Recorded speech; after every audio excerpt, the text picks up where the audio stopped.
Hello বন্ধুরা, welcome back to my channel. আমি চলে গেছিলাম চার্চে। সেদিন ছিল 25শে ডিসেম্বর। তো অবশ্যই তো চার্চের মেলায় যাবই।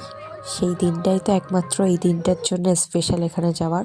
তো আমি চলেই আসলাম, তোমাদেরকে ভিডিওতে ক্যাপচার করে একটু দেখিয়ে দিই চার্চের বাইরেটা। দেখতেই পাচ্ছ অনেক ভিড়। তো যেহেতু অনেক লাইন পড়েছিল, জানি না তখনও বুঝতে পারছিলাম না ঢুকতে পারবো কিনা চার্চের ভেতরে।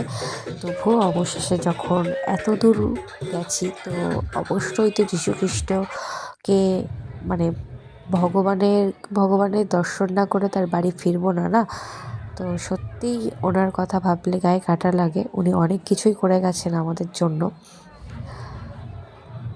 তো আমি চলে গেছিলাম, কিছু কিছু পিকচার কালেক্ট করেছি, সব কিছু পারিনি, একটু একটু করেই করেছি, কারণ ওখানে অনেক গার্ড ছিল, ভিডিও করতে দিচ্ছিল না। তবুও লুকিয়ে লুকিয়ে যতটা নেওয়ার চেষ্টা করেছি আর কি। তারপর ফাইনালি ঢুকে গেছিলাম ঘরের মধ্যে।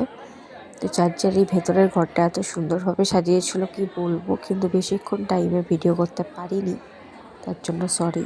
আর এখানেই দেখো ঝুলনের মতো কি সুন্দরভাবে ওরা সাজায়। এই জিনিসগুলো দেখতে হচ্ছে আমার এতটাই সুন্দর লাগে, এইগুলোই আমার বেশি আকর্ষণ লাগে। দেখেই নাও তোমরা, তোমাদের কেমন লাগলো অবশ্যই কমেন্টে জানাবে। এবার আমরা মেন জায়গাটায় চলে গেছিলাম, যেহেতু এখানে বেশিক্ষণ দাঁড়াতে দিচ্ছিল না।